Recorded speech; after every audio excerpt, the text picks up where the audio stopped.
I've been looking forward to this session. There are some folks sitting up here that I've been working with and some that I haven't, but I'm pleased to have had the opportunity to get to chat with a little bit. This session is on engaging public leaders. And as we've talked a little bit about in some of the prior sessions, it's one of the things as we look to grow the Imagination Library and sustain the Imagination Library, engaging our public leaders as part of this discussion is going to be key for us. So we have three public leaders sitting before you, and I want to, these folks are leaders in their communities, and I literally could stand up here probably for the next hour and a half and tell you all about each one of them. But there are a few key things that I want to tell you about each one of them. And then the outline for our conversation today is I'm going to ask each one of them to take about 10 minutes or so, tell you a little bit about themselves, their engagement with the Imagination Library in their community, some of the impacts that they've seen, why they're engaged. And then I have a few questions that I would like to ask them, and I would like to invite all of you to ask them some questions as well. What I'd really love for you to leave here with a sense of today is not only a better understanding about how you may go home and engage your leaders in your community, but also understand some of the challenges that they face in leading a community. Okay? So here we go. Directly to my right here, Representative Matt Pitsch from Arkansas is a state representative. He's also from Fort Smith. He's the House Majority Leader, and I have no doubt soon to be in the Arkansas Senate. Matt serves on the House Public Transportation, Agriculture, Forestry, and Economic Development Committees, and of course is on a number of boards around the state. He's an electrical engineer. I got to learn a lot about his family. Had another story for another day. Fascinating family. Has a number of successful businesses and is a father of 4. I've been working very closely with Matt in Arkansas on developing our statewide work there. And he has been an absolute key leader for us, and we wouldn't be where we are today in Arkansas without him.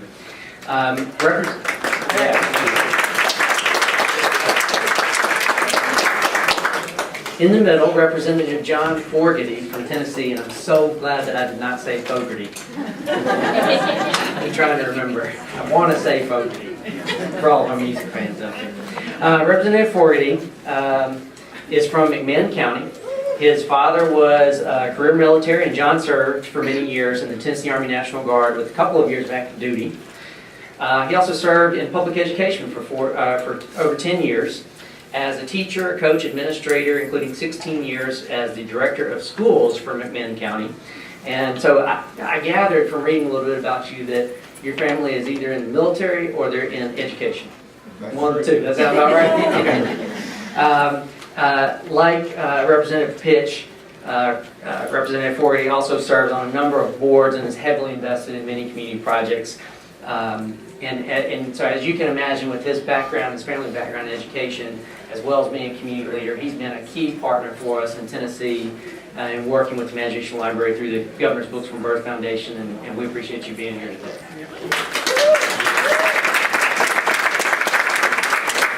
And last but not least, she's actually going to be leading us off, Miss Ann Rooney from Onondaga County, New York, which is Syracuse area. And Ann is the Deputy County Executive for Human Services and is the Acting Commissioner of the Department of Children and Family Services. Prior to her role, Ann worked for the U.S. Department of Defense and Defense Logistics, which I have no idea what that means, but it sounds way cool. I'd like to learn more about that. And also in the Secretary of Defense's office. You know, I'm over in the page 2 now. You guys, it's a lot. Upon returning to Syracuse, she continued public service as a program analyst and budget director for the city of Syracuse, as well as the CFO for the local Salvation Army. I'm thrilled that Ann is here. Again, we appreciate you being here. Syracuse has been really Syracuse and Onondaga County has been really a poster child for the Imagination Library. Started with, you may have heard, is Jenny Carmody here? You're right here in front of me. You're right underneath my nose. Started with the Literacy Coalition of Onondaga County and has grown from a handful of zip codes to covering the city of Syracuse and now the county, Onondaga County, and has been successful in engaging public leaders all along the way. And so, Ann, we appreciate you being here today. And with that, Ann, please open us up a few minutes and tell us a little bit about it. Sure. Is this on? This one seems to be working pretty good there. Good morning, everyone. I'm going to stand behind this chair so I can pretend I'm hiding, okay? I'm really honored and privileged to be here, and as I was thinking about this, I'm actually substituting for my boss, the county executive, Jody Mahoney, who, if you were here yesterday for Ginny Carmody's presentation, she sang her praises, and of course I'm paid to sing her praises because she's my boss, but if you're all lucky enough to have a boss who says, just go do the right thing, it kind of unleashes you to be creative, think a little bit out of the box. And so I'm fortunate to have that position. I'm unfortunate to have to replace her here today, but I'll do my best. So all of you sitting here and the work you do, when you think of what is God's work, putting books in the hands of children, I don't think it really gets any better than that. So I would like to congratulate all of you. Additionally, I'm really honored to be on this panel with these two distinguished gentlemen and who I just met, but reading their bios and what they've done and the work that Imagination Library is really doing across the country. Thank you for letting me be up here with you. I appreciate it. When we think of Imagination Library and how it's really instilled in each of the local communities, I would be remiss. You met Ginny Carmody yesterday. Kim Kemp, they're like Batman and Robin in Syracuse, running around. And Rich Gazarowski and Justin Sales are also here from Syracuse. But how did we get here? As I said, I'm filling in for my boss, who would love to be here, but she has always described for us that really life is a linear path. And so what you do for a child in their youngest years really will play out at the end of their lives. And in New York State, we have 62 counties, each of which county is responsible for human social services in the county. And she says, and we live by this credo, we can pay for it now when they're young, or really pay at the end when we're talking about Medicaid, food stamps, corrections, all those things which are the responsibility of the county. So that's been our marching orders, right, Ginny? And so the investment for us in the local dollars that we have invested when children are little really makes sense. So how did we get here? And I know there's been a lot of talk about funders. Who's a funder? Who's a foundation? How did you raise the money? I've been hearing it all around these last 2 days that I've enjoyed being here with all of you. And I think a couple key points really stood out for me. When you set up a literacy coalition like we have in Onondaga County, or however you bring everyone to the table, you really should think about bringing your funders to the table and beat down their doors to get them to sit at the table for your monthly meetings, rather than have it be a one-off where you're going to visit a representative or you're going to visit a mayor and they don't really have a real understanding of the program. But having them sit at your table, have the funders potentially there, I think is a huge key component and one that I give our team a lot of credit for. This started in 2008 in Syracuse, Onondaga County, and we, the county, and I believe the city, have been there since day one as members of the coalition watching this grow. Secondly, I would say, when you're going to funders, know their goal, but know your goal. So if you're going to sit with a funder, it's so important to know what their end game is so you figure out how you can fit in. For us in Syracuse, I think Ginny always knew that our county executive's end game was kindergarten readiness. And so how Imagination Library played into kindergarten readiness was the key to really getting us on board. So really that knowledge and understanding of the goals of who you're going to speak with and who you're going to engage is really important. Thirdly, Joseph said something yesterday in our first presentation. He said, you have to have the head and the heart. And I hope that I have already displayed for you that our county executive, her heart has been there the whole time. But then you had to get the head. And the head is, I know there's another session going on about research. The research was so important. And I heard a couple questions yesterday from people saying, well, how do we get our community, or how do we get our community? I think it's so important to rely on the research that has already been done. And if I could just take 2 minutes to talk about Frank Ritzie and the work they did out of Lemoyne College, as I'm sure these gentlemen can attest. We go to a lot of meetings, all of you do. We sit around tables all the time and we talk endlessly.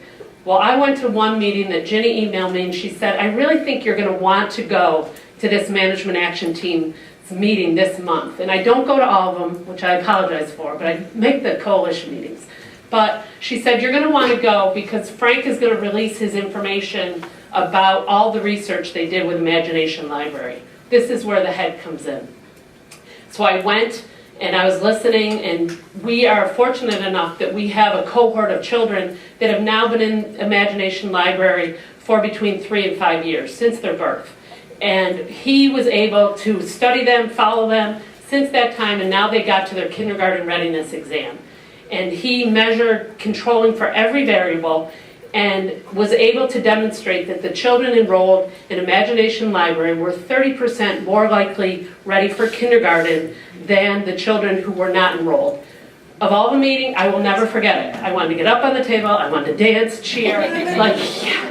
You know, finally we had something where we could say this investment, which is $25 to $30 a month, is so impactful for children. So what did we do with that information? I went to our county executive and we put a proposal in our budget too, and this is where the politics come in. So we had the head, now we go to the political part. So we went to our county legislature, and the way we are organized, our county executive will submit a budget to the legislature for consideration, and we're about a county of 500,000 people. So she put this in, and I'm not sure where all of you are from, but if any of you are from a county that has rural, suburban, and an urban center, there may sometimes be clashes between what the urban center thinks is good and what the suburban, rural parts of the county might desire. And the way we are structured, our county executive is a Republican, our legislature is largely Republican, and our city center is largely Democratic. Not very unusual in the American setting. But there's this thought process that this Imagination Library had just been tried in the city. She said, let's expand it to county children. Well, you never saw these legislators who could say, I'm delivering for my constituents. Everyone got on board because it was such a small investment. And now, within a year's time, we went from 4,000 enrolled to 14,000. So, and this has been through a local investment tied to community foundation dollars. And I know we've talked about public-private partnerships. So that return on investment is really key when you're thinking about this. And I will finish up with just a few unintended consequences, if you will, Jeff. But I got to turn my page. Here's one thing that we have noticed, and I've heard from legislators, and I haven't really heard it these last couple days, but I don't think it should be lost. We hear from parents all over the place. The sheer arrival of those books in the mail is something that cannot be lost. And I was reading Dolly's Coat of Many Colors, and the theme in the book that she kept going back to was that her mother made her this coat. My mama made me the coat. It was almost on every page. Well, the children who are getting the books, as much as we would all like to think that they know who Dolly Parton is, probably not. They're probably thinking their mom, their dad, whomever, is getting them a book that comes in the mail every month. We've heard from families, when the books come, we have a books party, the kids are dancing around because they can't believe that this came in the mail for them. Because the concept for children is a little bit different from what we receive in the mail, which is probably bad news. So I think that shouldn't be lost and really should be played up a little bit. Another unintended consequence for us with that thought of the book arriving, we have a real emphasis on child well-being in our county. That it isn't enough for a child to just be just over the poverty line or just over that academic bar, that we really want to raise that bar higher for all children. And this has been a huge component of when you think of child well-being. Another one is the unbelievable tool it is for family engagement. You know, when you think of government, you think of counties, you think of child welfare, all of those things. None of it is really associated with anything good. But the tool that Imagination Library allows us to have for engaging families in really good, positive things for their children cannot be, the value of it is just exponential. We have a huge thing in our county also about school-based initiatives and having our county workforce engaged in our public school systems. And when we can talk from birth to 5 years about early childhood and kindergarten readiness, this just makes that linkage even stronger. And lastly, this is something Jenny pointed to yesterday, your enrollment options. So if you're using government as a partner in all this, their ability to have their services, because our tentacles are wide-reaching, and our ability to enroll families, whether it be social services, health, wherever we are, our libraries. So use, I would say, even if they're not funding it, use them if you can as that tool to enroll families, because the touch points are really extensive. So I really appreciate it. I hope, I'm really excited to answer your questions more than stand here and talk, I have to be honest. But this work is groundbreaking, and I'm really, really proud to be part of it. Thank you.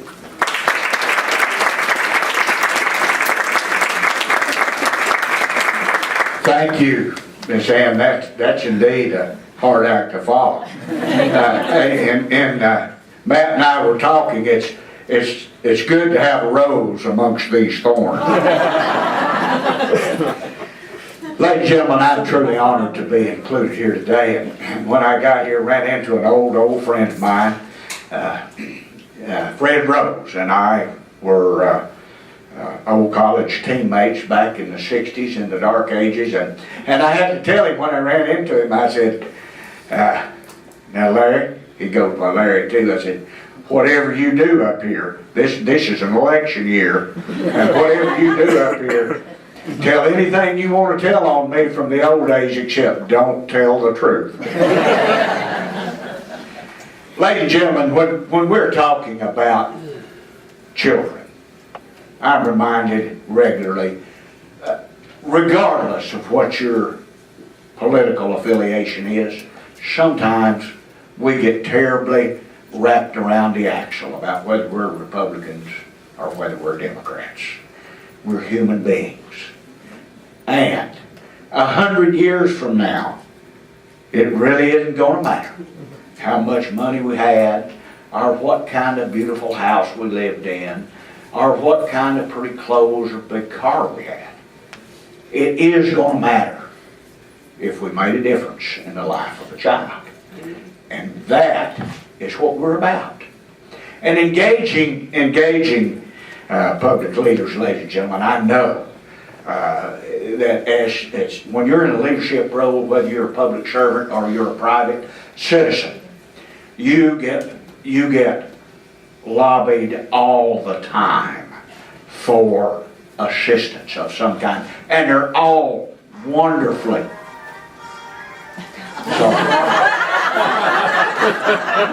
Did you plan that with your wife? How do you like that ringtone? That is so funny. As I'm a U.S. Army veteran, I guess you can tell. How many veterans we got in the room? Raise your hand. There you go. Thank you so much. Thank you. You get, as a public official, as a leader, public official, you get lobbied all the time for assistance with your program. What you have to do when you're lobbying a cause, when you're engaging a public leader, the things I appreciate, and this is just biased Forgety philosophy, treat that leader just exactly like you would want to be treated. In a world where you can be anything you want to be, it's most important to be kind. Be kind, be sensitive of their time. Many times, the first time you ask, be it a a budget appropriation or something like that.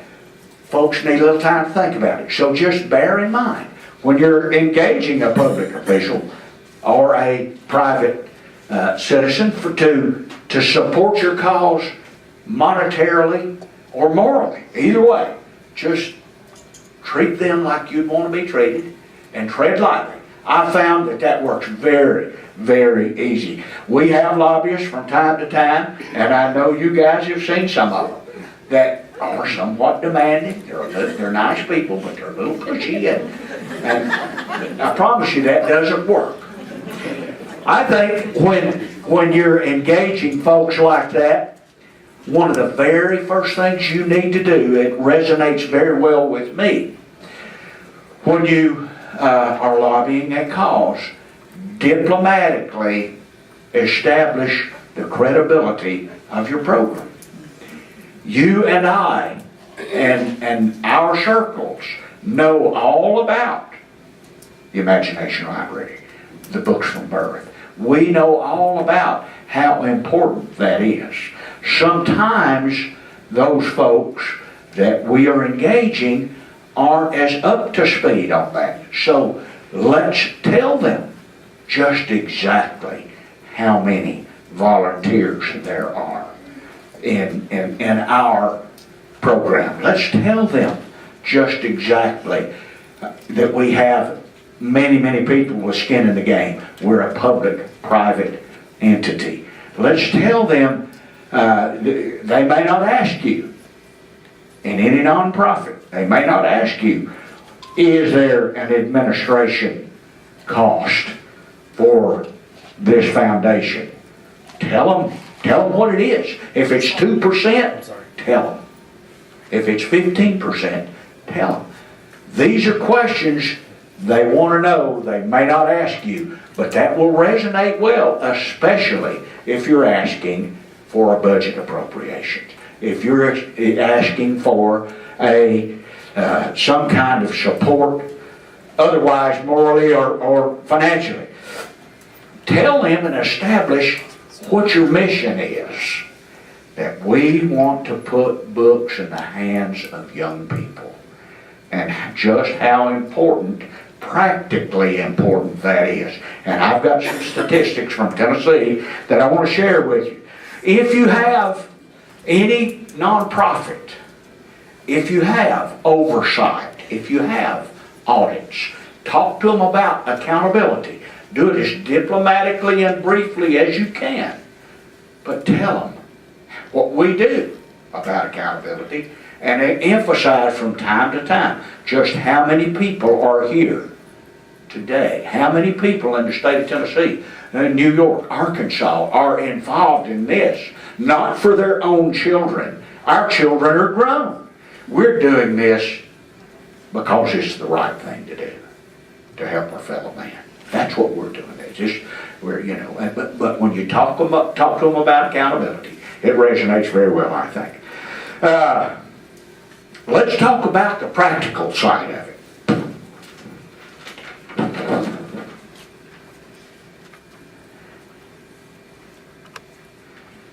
Ladies and gentlemen, research on reading is it's very clear. Reading proficiently prepares students and prepares people for a lifelong career success story. It just does.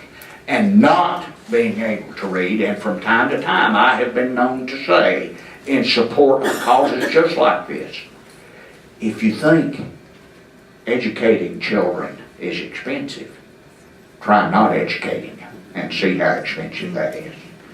I from time to time say,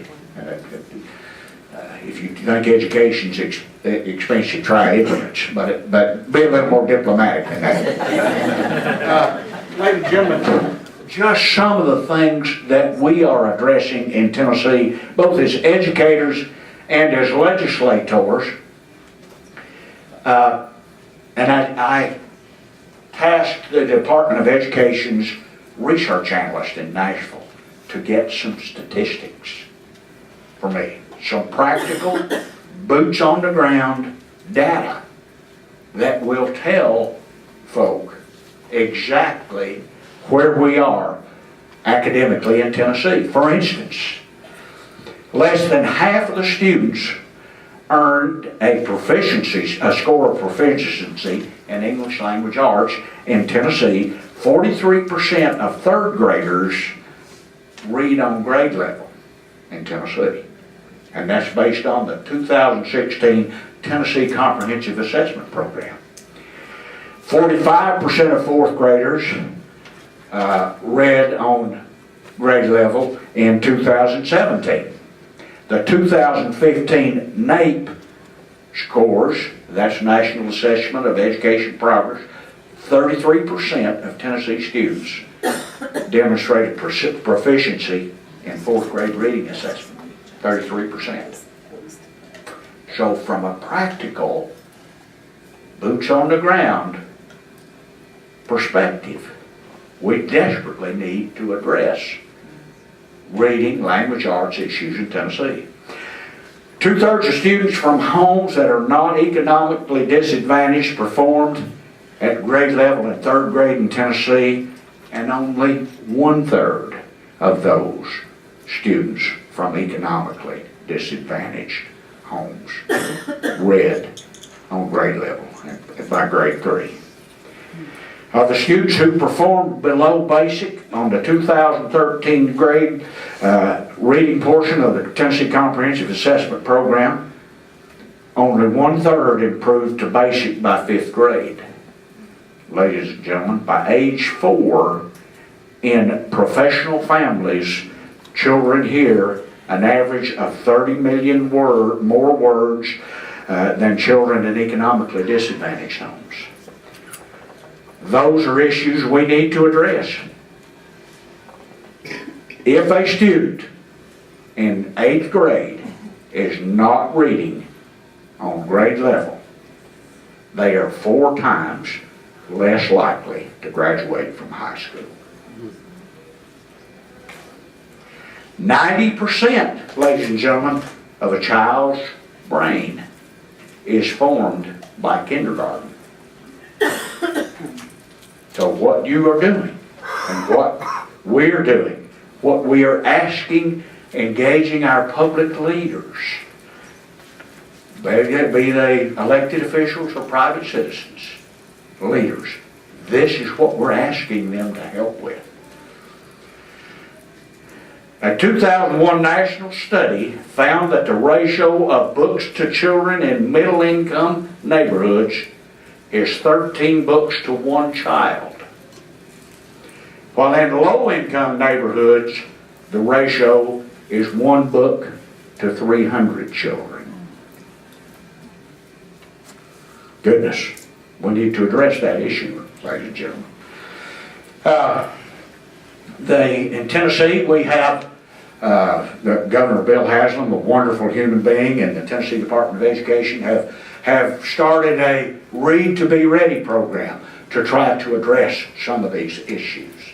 As we go along, ladies and gentlemen, periodically, and Ms. Larissa Carl, thank you so much for including me here today, we English language arts, reading, communication skills, when you get down to the practical, boots on the ground aspects here, ladies and gentlemen, when I talk to my colleagues, I tell them, ladies and gentlemen, this is about workforce development.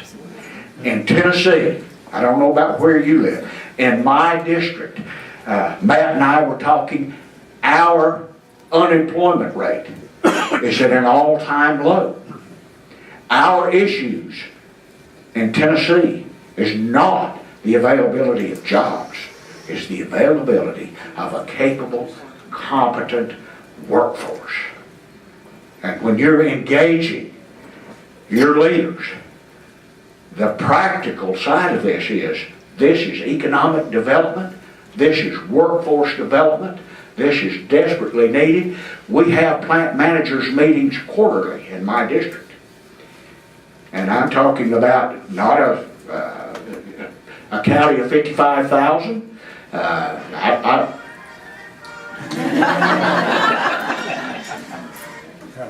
am so sorry. I represent 68,000 people, ladies and gentlemen, and in our last quarterly plant managers meeting, there were maybe 30 people there. 30 plant managers. And in that room that day, we went around and each one of the managers described how many job vacancies they had at that very moment. And we found that day, at that time, there were 250 jobs available. And I'm not talking about entry level. I'm talking about good, well-paying, full benefits, the entire, the gamut. Great jobs. Those are the issues we're dealing with, and we're talking about workforce development here. I have a thought I want to share with you, and then I'm going to promise I'm going to turn my cell phone off and sit down and shut up. I appreciate very much all you do, like I said, from the practical side, when you share this with the folks that you want to help. There's a long-term a payback here, whether it be in the state of Tennessee.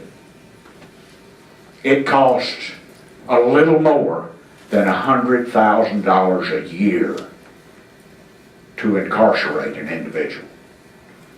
How many books would that buy if we quite simply educated those folks?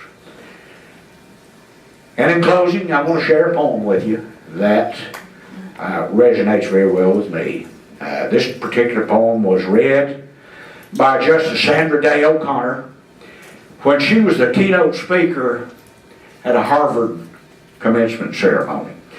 The poem is about an old man whose journey on foot had taken him to a deep, deep canyon with a river in the bottom of it. After safely crossing, the old man stayed and built a bridge. Old man, said a fellow pilgrim near, you're wasting your strength with building gear. Your journey will end with the ending day, and you never again will pass this way. You've crossed this chasm deep and wide. Why build you this bridge at the eventide? The builder lifted his old gray head. Good friend, in the path I have come, he said, there followeth after me today a youth whose feet must pass this way. This chasm that's been knocked to me, to that fair-haired youth might a pitfall be. He too must cross in the twilight dim. Good friend, I'm building this bridge for him. Ladies and gentlemen, for all the bridges that you build, thank you.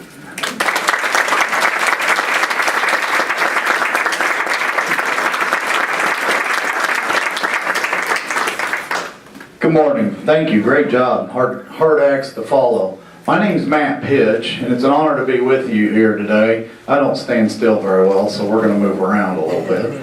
I want to start by thanking my wife and the Arkansas contingent. Can you raise your hands? We're 12 strong.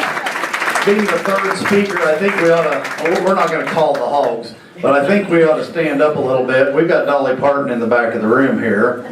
No, raise your hand, Miss Carl. You were Dolly Parton yesterday. I'm on Eddie Lee's board, so I know how this goes.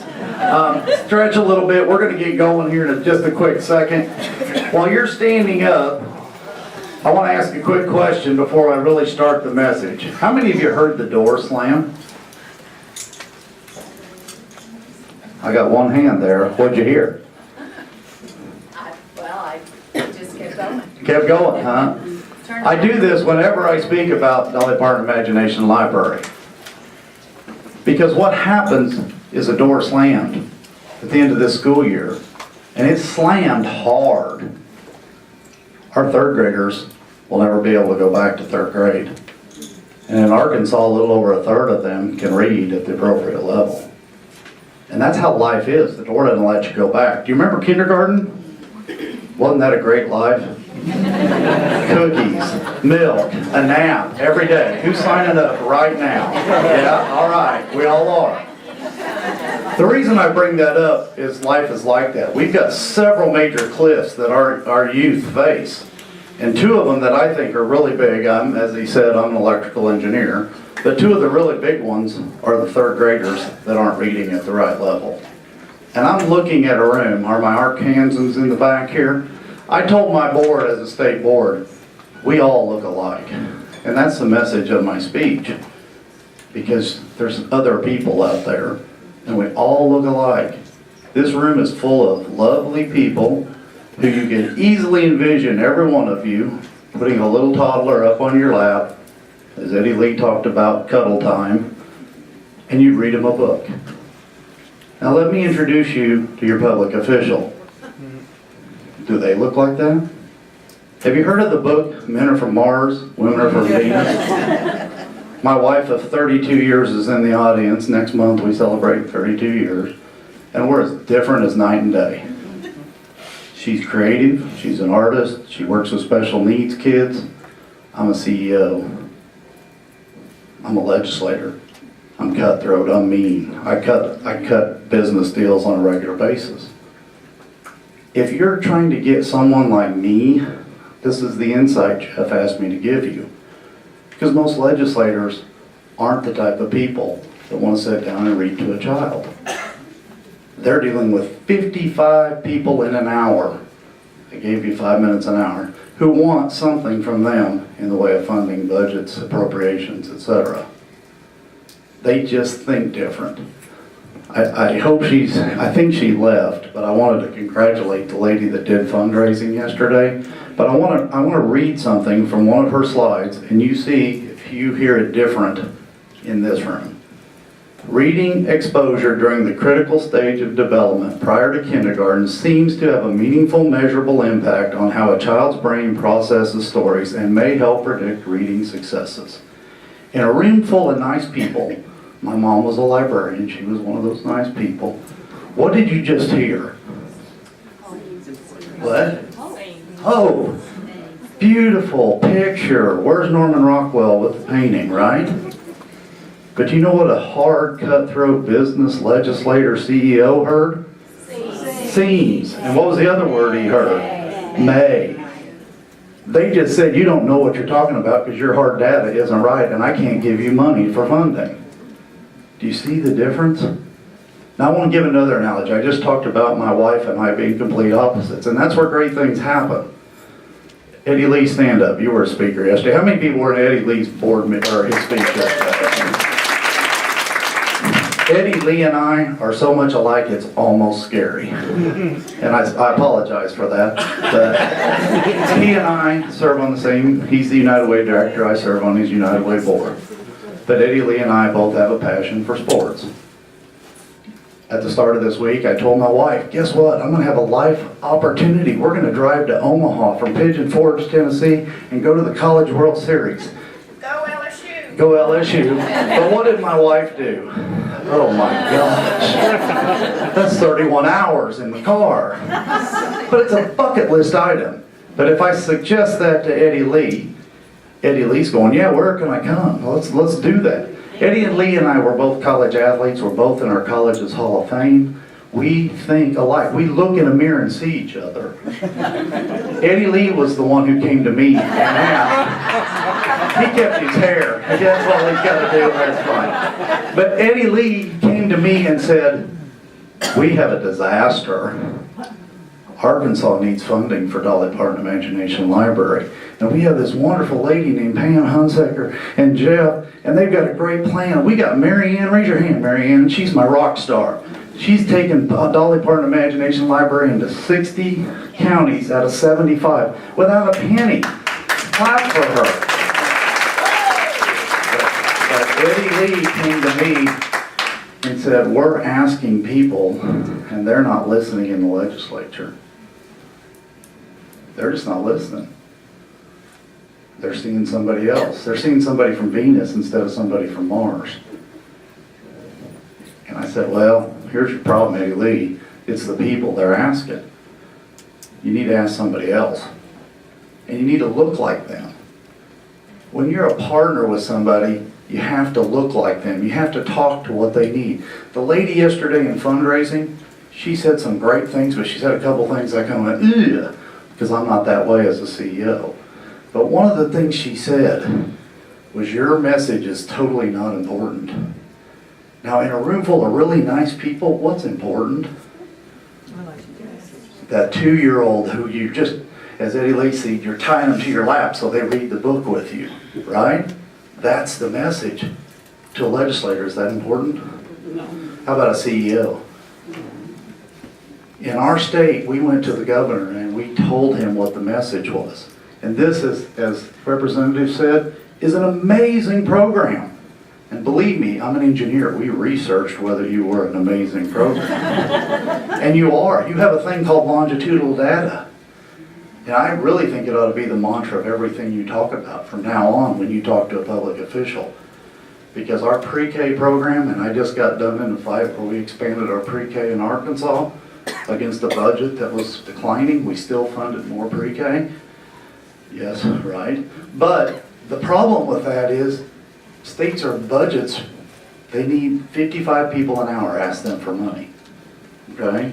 But I think you ought to talk about your longitudinal data, because you actually have some data that says if a kid who's a Dolly Parton Imagination Library kid is, we all know their grade level reading 30%, I believe you said, at kindergarten. But the beauty of it is it sticks to that 3rd grade reading level. There's something psychologically that takes place, and that needs to be your mantra with folks like me. Because I really don't care if you have 8 hours to sit on a couch and play with a 2-year-old and read a book. I want to know that 2-year-old is going to be a productive member of my society because he's at grade level reading in the 3rd grade. And that helps with the 2nd cliff, which is 8th and 9th grade algebra, when they get there to that cliff. That's all that really matters to crazy, mean people like me. Okay? And I don't mean to diminish you at all, but that is the world. If you want to know how to talk to us, I love the cuteness. I really do. But in our family, unfortunately, all 4 kids took after me. They're all 4 engineers. I wish they'd taken after my wife, who's a nice person. Okay? Now, 2 of them have gone back into the ministry, so they're starting to divert back to what she wants them to be. But that's the reality. We have the nice people, and we have the cutthroat people. And if we're going to fund this program, and we are going to fund this program in Arkansas, rest assured. Where's my group? That's right, Jackie. But if we're going to fund this program, we got to figure out how to talk the talk with those folks. And you just think different. I have who have heard the saying, if all think alike, nobody thinks much? Do you know who said that? Anybody? All right. I didn't think anybody would know that, so I screen saved it. Hang on with me a second. Got it right here. The gentleman's name is Walt Whitman. And he had another saying, which I like even better. I got to get it right here. I messed it up. Okay, this is pretty harsh, but it helps answer the question, who am I talking to when I ask a local government or a state government person? With exceptions so rare, they are regarded as miracles of nature. Successful politicians are insecure and intimidated men. It's kind of a bad thing, isn't it? My new friend Charlotte from the Tri-Cities, right? Did we get there right? We met in the hallway this morning. But isn't that true? Most of your politicians are insecure. They're hard-driven. They don't do nice things in their life multiple times a day. They make business cutthroat decisions. So if they're that way, they advance politically only as they placate, appease, bribe, seduce, bamboozle, or otherwise manage to manipulate the demanding and threatening elements in their constituents. Also part of his saying. Do you start to see the picture? I couldn't define anybody in this room with that definition, could I? Are you like that? I know you're not. You got United Way on your shirt. You're a loving, caring person. Do you see the difference? And yet those are the people that we're trying to get funding from. Now, I'm going to wrap up here because they told us 10 minutes and I tend to get long and somebody should be back there going down, down, down because I won't quit. But here's the reality too that I want to tell you. And I'm going to say this strictly for my rock star, Mary Ann. Raise your hand again, Mary Ann. Because funding sources associated with government are extremely fickle. Do I have anybody here from Oregon, Vermont, Kansas, or Nebraska? Oregon, Oklahoma, same way. My good friend, Majority Leader Jennifer Williamson, I'm her biggest fear. Because I'm Majority Leader in a state that 8 years ago had 72 Democrats out of a 100-member House. Today they have 24. We have 76 Republicans. If the ideology that you find that helps support your cause, that you think is going to be there forever, has as quick as a flip of a switch in the terms of political timing, can be gone just like that. Anybody here from Vermont? I was on a conference last week where we went on a dinner cruise for that evening, and I sat there with the Speaker of the House from Vermont. And she almost was so scared, she sent me like 3 texts the next week telling me, how do I stop that? Because she's a Democrat Speaker of the House. And if that happens to your state, might be good, might be bad, I'm not going to say that. But the ideology of a state funding these things, I have real concerns with that. Now, what did I tell you, Marianne? Keep doing it. Keep asking them, keep funding them. Get your funding sources anywhere you can. But we felt incumbent in Arkansas that we got some seed money from our governor. Thank you for Eddie Lee for the ask, my legislators for doing that, and my governor for doing that. But we're going to go ask our 10 wealthiest people to help us. And the intermediate strategy that we did, we went to another CEO and said, give us money and we'll pay for all our operations. So all the other rich people, we can tell them your dollar pays for a dollar's worth of books. We put that strategy together. A foundation is forever. Government funding is until the next election cycle. Be very, very cautious in setting up your organizations. Don't stop, right, Marianne? Don't stop. Keep going through all those government, different entities, finding money locally, statewide, even if you find some in other nooks and crannies. But be cautious. I mean, states flip just like that. Kansas, completely broke. My wife and I, she's from Kansas. We own farm ground out by her family. The property taxes on that are skyrocketing because Kansas is so broke. Oklahoma's headed the same way because of their economies. I know your former speaker, Jeff Hickman. The reality of it is government funding is great, but it's not reliable for the next 100 years. And don't quit getting it. Get in line and fight like cats and dogs. Go get that money. But be trying to figure out how you run your organizations on money that's there forever. And in my opinion, that's a foundation. I'm going to close with one thing. It was before Eddie Lee became our director. I was on the United Way board, had been there for a long time. And there was a very, very wealthy man. His name was Rolly Boren. He was the CEO of Baldor Electric Motors. They have 8,000 employees. They're headquartered in my district. And when he died, he had talked to several of us that he really appreciated. He was that kind of an individual. And he gave money to the Salvation Army, the United Way, and 2 universities. And in all 3 of them, he said you can't spend the money except to cover your overhead. That's where the state of Arkansas got the idea for the Imagination Library. Because the United Way has a foundation in our town. And if you give $1 to the United Way, guess where that dollar goes? All 100 pennies go to the boys club or the girls club or the battered women's crisis center, et cetera, et cetera. It goes to our agencies. That is a traumatic thing when I'm trying to raise funds with wealthy other people. If you can find somebody that wants to do that for your organization, find them first. Because everybody else goes, wow, if I give to XYZ charity, I know I'm paying 10% of their overhead. But if I'm getting dollar for dollar, that's a much better deal. Now, I think we're going Q&A, is that right? Yes, sir. Thank you very much for your time.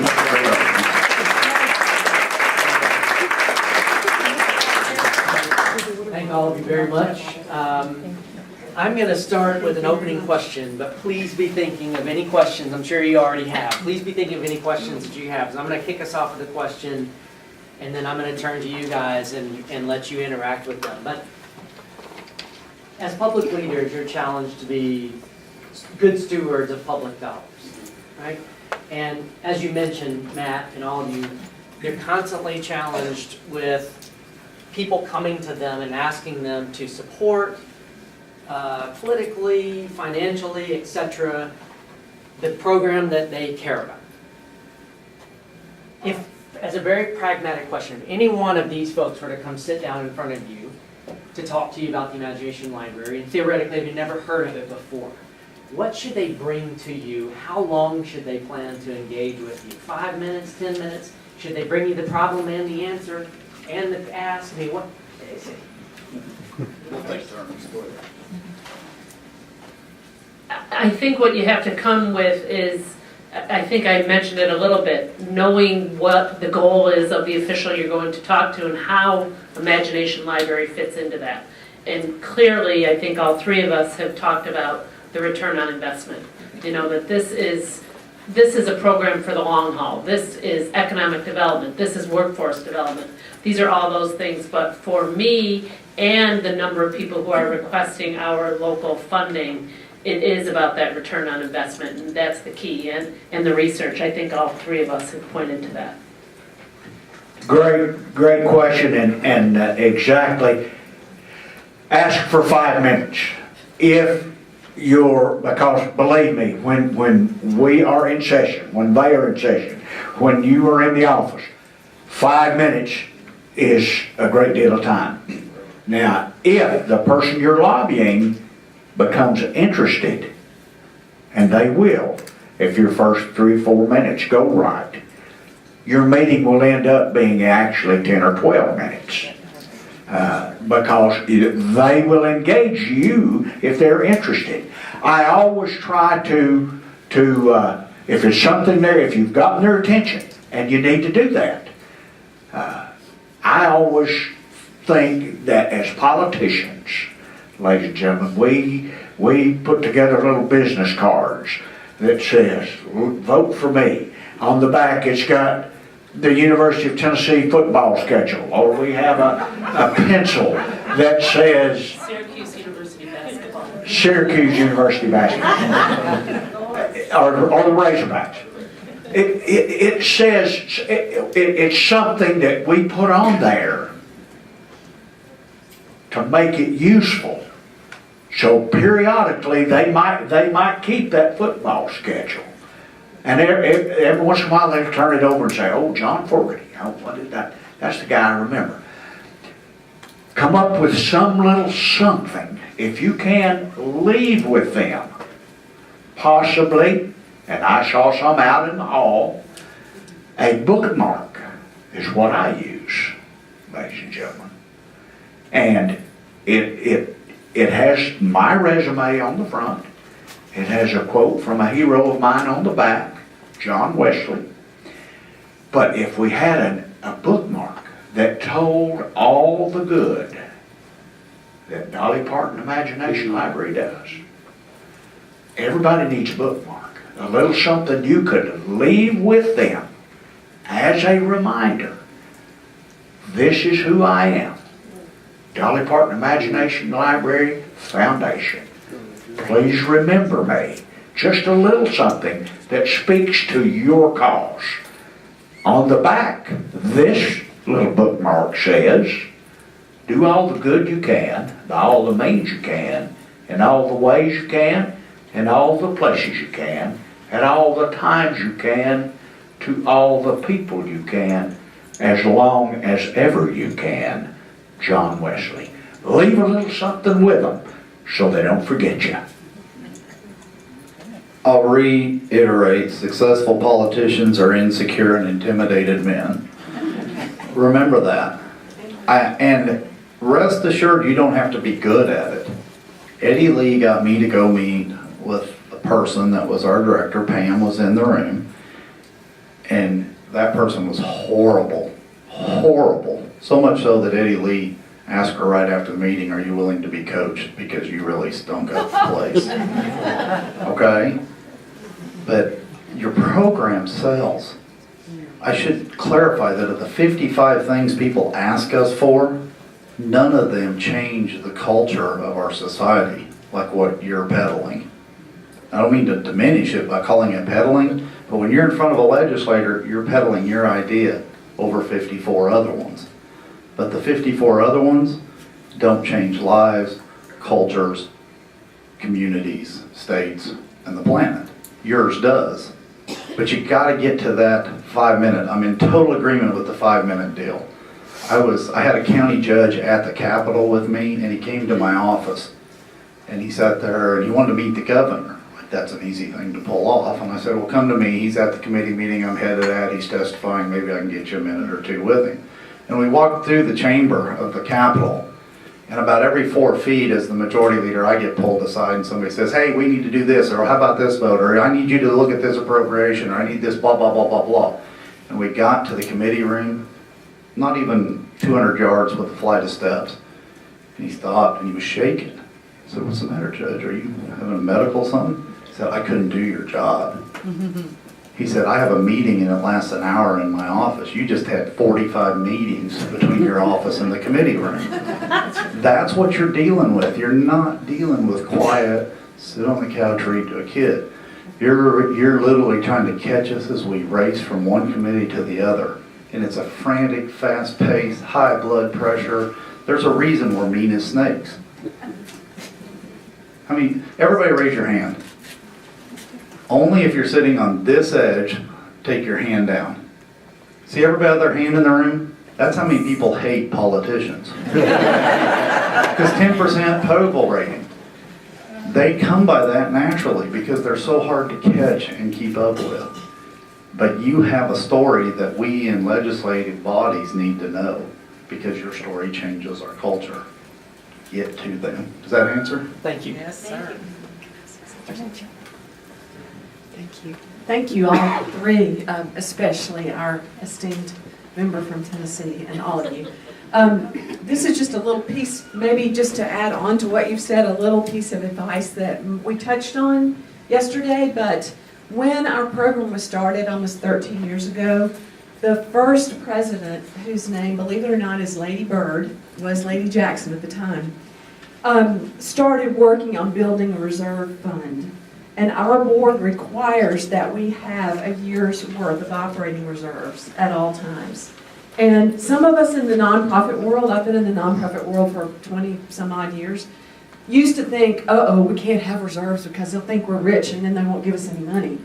But let me tell you, that is good business. And that is absolutely critically important because just as Representative said, it could go away in a flash.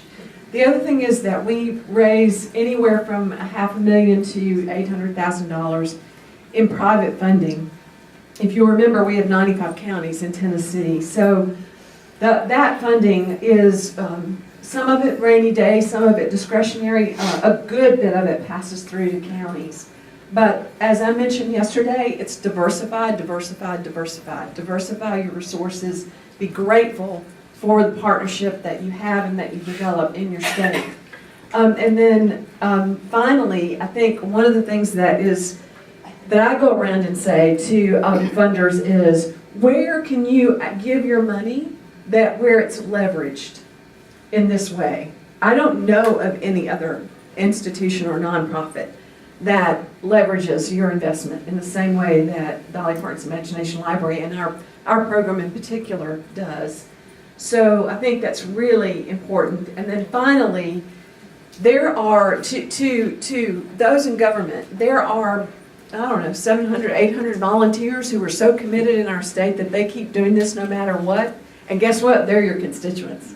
So I used to say they will be blanked if their children don't get educated. Y'all seem so nice, I won't say that word in this room. But they'll be darned if their children won't be educated. So there is that level of commitment that is continuous and goes on. So that's all I want to say. Thank you.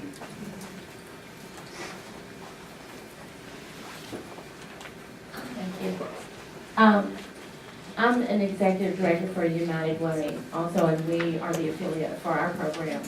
But I think that as United Way, and probably as some of the other affiliates would agree with, when we've heard about cultivating relationships, we do that along the way. So we're not always asking, we're also informing.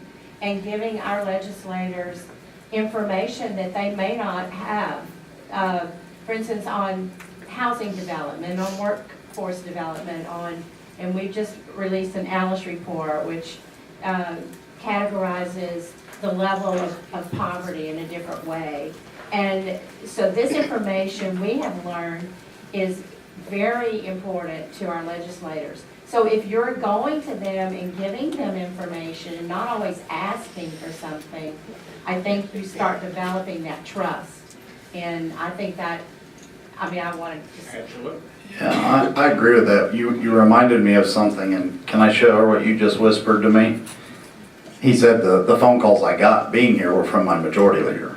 Those phone calls never end. I've got 47 text, emails, and phone calls since I've been sitting here.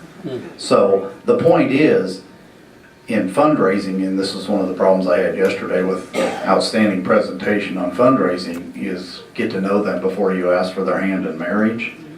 Well, right after we got the government money in Arkansas, we went to a CEO of a major corporation to fund our operations so he could get advertised to all the other CEOs, kind of played to his ego. And the people we were sitting with in the room with Dolly Parton wanted to be dating this CEO. And they were asking, what could we do for you? How could we do it? What do we do? And I asked him, would you be interested in funding our operations? And he said, how much? And I gave him a number, and he immediately wrote those numbers over the next 3 years on his notepad, and I'm looking upside down at it. Well, we had a choice at that moment in time to date him or to marry him. And I went right for the marriage, and I think we've about got the deal done. Now we're doing a little bit with what the advertising, Jeff's been instrumental in that. But think through the process. You folks love to have relationships. It's about relationships. Mean as snake, insecure politicians don't do relationships. They do give me the facts, let's move, let's get a good thing done, and let's go on. And that's just so different, I understand, than how we think. I mean, I constantly have to talk to my state people, Mary Ann and Pam and Charlotte, that run our organization in the state about this is hardcore. We got to go for that throat and get that fundraising deal done because they're nice people. Our state board is really, really sweet, nice people. They're loving, caring, work with humanity. But if you're trying to get money from the government, we're how did he say it? Insecure, whatever type politicians. And you just have to think like they do at some level.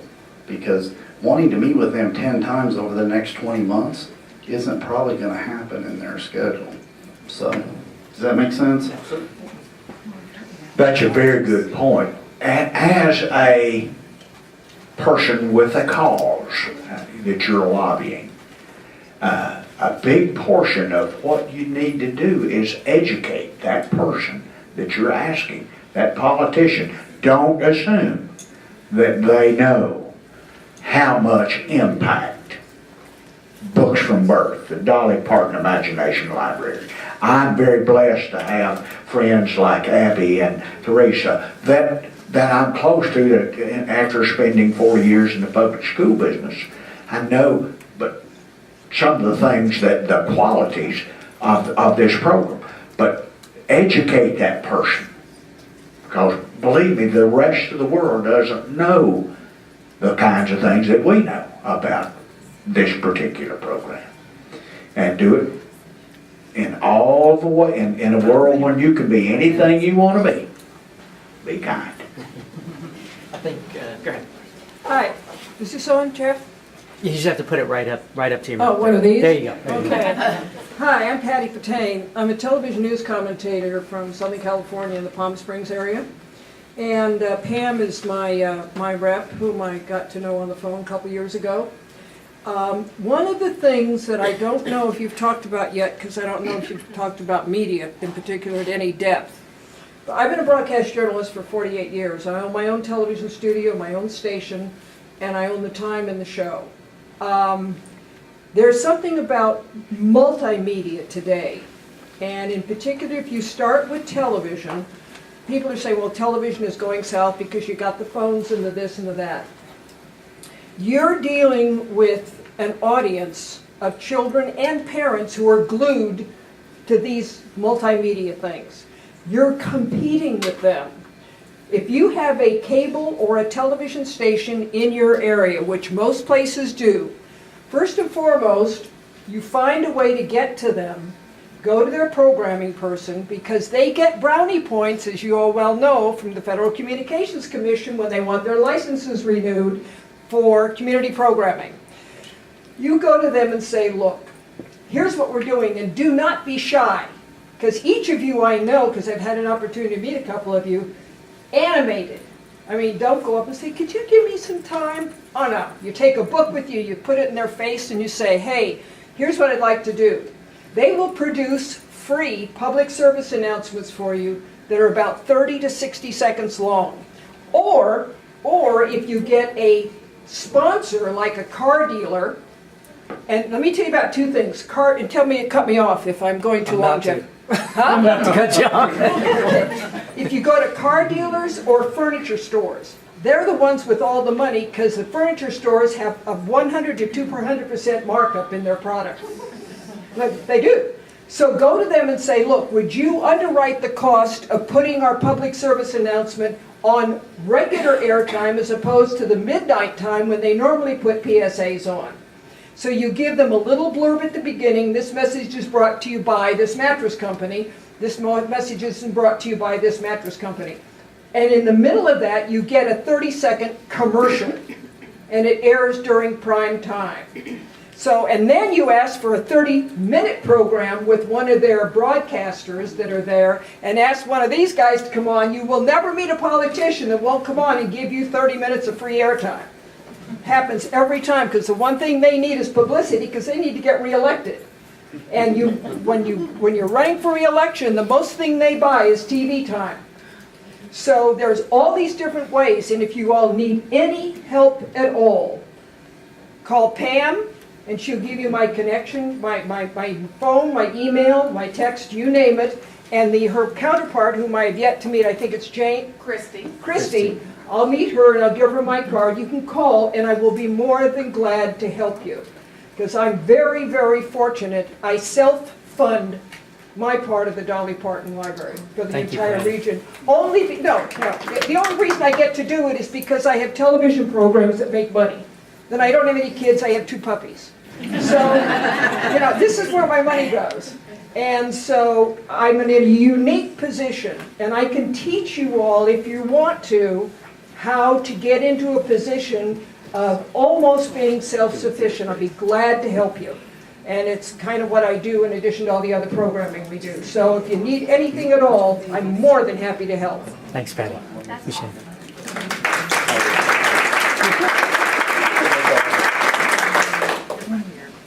Hi, I'm Bonnie Management Director, and we were the first affiliate in New York State. We are beginning our 13th year, and we are self-funded. Specifically, we came 13 years ago and talked to David Dodson. We went home, created our foundation, and we private fund. It's a lot easier to get money if you are a funder. So when I go to ask for money, in addition to that, we've brought friends on who are private funders, and they're doing wonderful things in Pennsylvania. We've brought on 5 different school districts in our area, 2 of which have private funders. So they are not, it's not as expensive as most people think. And when you said $25 a year, it's $25 a month. It's $25 a year when I don't know if you misspoke yourself. You said $25 was the cost for one child. That's for the whole year. That's a whole year. If you are a private funder, or if you're at least a good donor to your part, that has a lot to say to someone, and then 100% of the money goes to the children. We have no administration costs. So private funding is an excellent way to do it. Thanks. 13 years. As I pass the microphone off to the next question, that jogs another. With private funding, right, if someone has private funding, one of the benefits of a public leader you often find yourself with is the power of the bully pulpit, right? You get out there and you speak and people tend to listen to what you have to say. Sometimes they do. sometimes they do. So, what can they equip you with? If they come to ask you, say it's not for money. They have the money, but they're trying to build awareness about the Imagination Library. Using the bully pulpit to talk about the power of the program a little bit. They equip you with Well, facts? yes, I mean, give the facts. Again, I go back to you have motherhood and apple pie for a program. When the governor finished this session, I'm the majority leader, and he came to me, and as a majority leader, you helped, his words, not mine, you helped me with all of my issues. We had a very successful session. What are you interested in? Highways? That's what I do for a living. Can I help you with highways? How about education? You were a former dean of a university. How about that? And I said, no, I need to tell you, Governor, there's this new program that's just on fire and it changes our culture. It's blocking and tackling. I'm a football player. It's not throwing Hail Marys. This is doing the work of making our community different. It's called Dolly Parton Imagination Library. You want your legislator to use that bully pulpit, but that's really hard to get to those type legislators to have them pick this, except for your message. Again, your 5-minute elevator speech, it's the whole game you have to play, and you're talking to somebody that's from Mars and you're from Venus. Practice that. Be good at getting them to walk into the bully pulpit and say, yeah, I know we need highways. Yeah, I know our schools are underfunded. Yeah, I know this. Our prisons are overpopulated. But let me tell you about a program that you really need to consider. And the net result is our governor put it as the first building block of his reading initiative, 0 to 5 in Arkansas is the Dolly Parton Imagination Library. Now you've got to figure out how that process works if you're going to do private funding and get seed money from government. It's that important. And some legislators will always hold on to their pet project in the bully pulpit, but I think a lot of them kind of pick a project, not really sure that that's the greatest thing that they should be doing. It's hard not to figure out this is what we should be doing, so. Your point was spot on, that there are this many volunteers, there is 0 administration cost. 100% of this goes to the mission of children's reading, and emphasize the fact that as volunteers, we spend gold from straw. We're asking you to help. We've got skin in the game. We're doing this because it's the right thing to do. I think we have to bring it quick. Sorry, I have a question about using youth as our ambassadors. We're a fairly new county.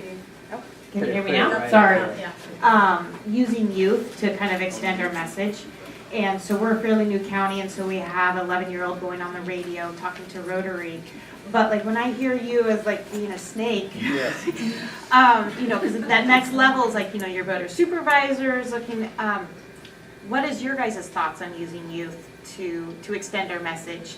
Is it appropriate? Do you want to? If you only have 5 minutes. So anyway, I was just kind of curious on your feedback about that. I'm the snake, so I'll happily wear that. I wasn't trying to point No, that out. but your point is valid. In this room, we sell emotionally. Ronald Reagan said, give me 175 engineers and I'll fix Washington, D.C. Because they do nothing emotional. We beat that out of them in school. Because they can't make a bridge emotionally. If they do things emotionally to save employees, they'll use cheaper concrete and the bridge will fall and people will die. Okay? Engineers are not emotional, cuddly type people. And that's your mentality, your way of getting things done. The room is let's pull at their heartstrings a little bit and then we'll go for the money. Okay, and that works with some. It works with a lot of CEOs too because they have a guilty complex. I'm a CEO also, but the point being, children are this program. They are this program. I don't think there's a person in here doing this because they want to be known as the volunteer of the year. Maybe Mary Ann, but the rest of them are doing this strictly. That was a very mean thing, wasn't it? Everybody wants to do this for children. And so I don't think that's a bad thing, but you gotta get that ask. You gotta get that ask in front of them. It's, yeah, I just hate to be that brutal, but you have referenced the word the So snake. do you ever have children come into your office and ask? No. I have guys like Eddie Lee, which was a perfect person because I don't know if that was by chance or just the stars lining up, but he was a lot like me. We had the United Way board relationship, the majority leader, and he could see the people they were asking. They were kind of asking on an emotional plea level and going nowhere with it.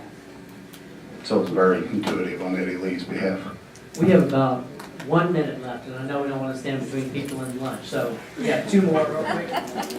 This is a quick question for Representative Forgety.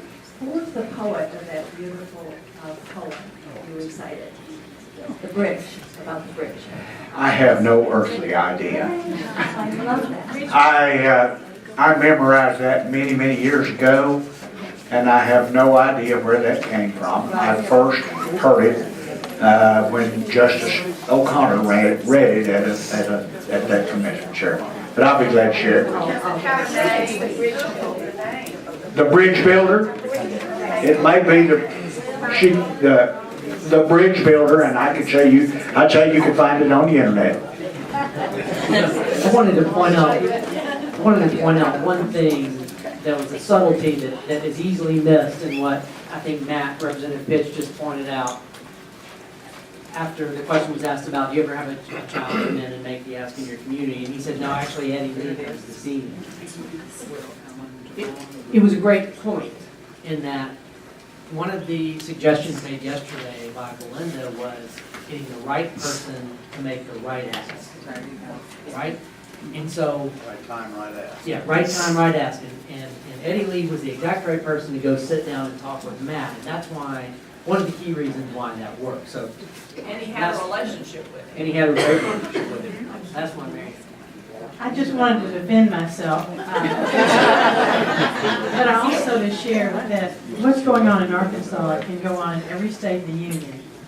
And what we're doing, we're privately funded and have been for 12 years. We've grown exponentially, and it has been because of our volunteers, our local people that we're all softies. He's right about that. We're marshmallows. Matt Pitsch is a marshmallow with a crusty outside. And Eddie Lee is all of the above. When you surround yourself with people who love the program as much as I do and are committed to it, and when we have our summits, and this is something I suggest to other areas, this beauty of this thing is all of us getting together and getting ideas. We had a summit about 5 years ago that got us started on the path that recruited all these folks in Arkansas that were already doing it, but we weren't sharing information. The sharing information around your state, organizing around it, developing things that don't reinvent the wheel.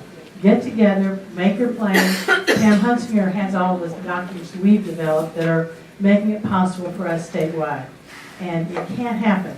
This little button, you'd be surprised. I mean, I stole this about 4 years ago from Indiana, I believe it was the one that I got the design from. But having this button on an elevator gives you the opportunity for an elevator speech or for recognition. If you don't have something like this, have something on your body that starts the conversation, and then have that 3-minute speech that says what you do, why, and so forth, and give them your card. Being a marshmallow is not a bad thing, because most people that work with children are also, and care about children, are the same. If you have passion, and if you care about this, as all of us do, we'll be nationwide 100% enrolled within a very short time. Let's